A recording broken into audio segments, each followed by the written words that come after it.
Hari keempat Isul, kita orang pergi Guanjang Market nak cari kain. Kita nak pergi beli kain dekat Guanjang. Lepas tu kita orang singgah ke Chongyong Stream. Ni dulu sebenarnya adalah jalan raya. Tengok tu. Ada scene dekat sini. Lepas tu dia melompat kat batu. Kau bayangkan sebelum ni jalan raya.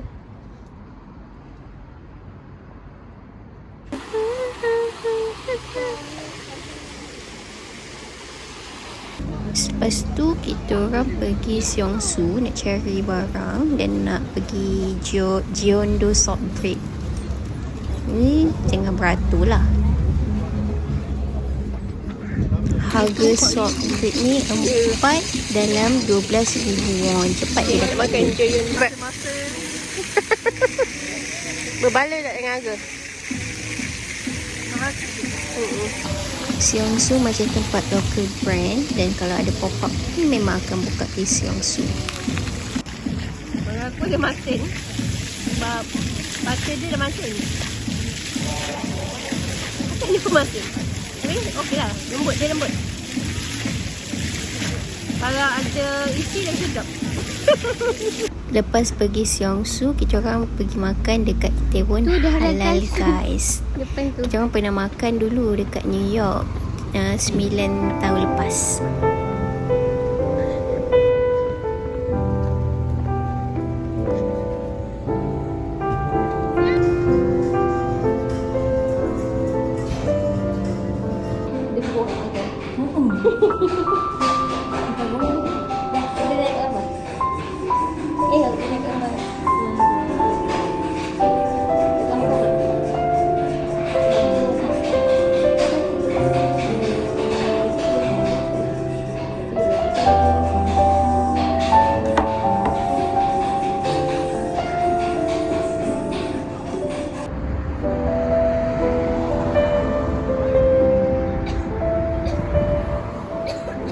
Habis makan, kami naik bas balik hotel untuk solat dan rehat.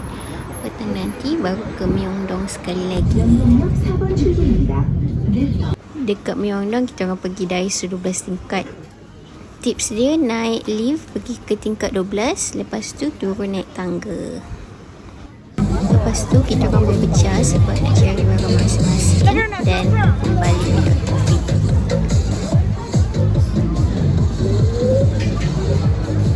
Sebelum balik hotel, kami singgah ke kampungku untuk bungkus ayam. Kita nak pergi makan. Ini banyak pilihan. Ada bakso bejo. So, ada halal mat. Esok flight kita orang pukul 10, so kena ada kat airport pukul 7 pagi, dan kita orang plan nak naik bas yang paling awal lah, 4:30 pagi.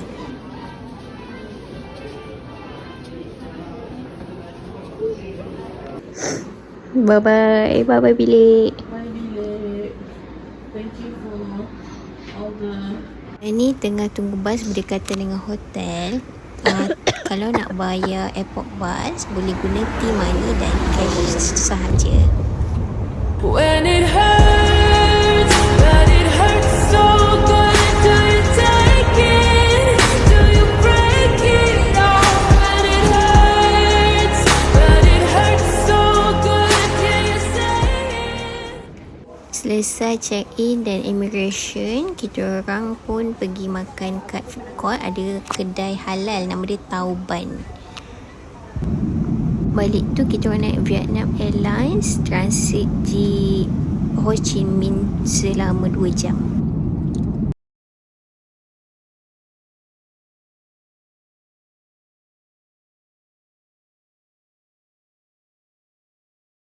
Alhamdulillah kami selamat sampai pukul 6.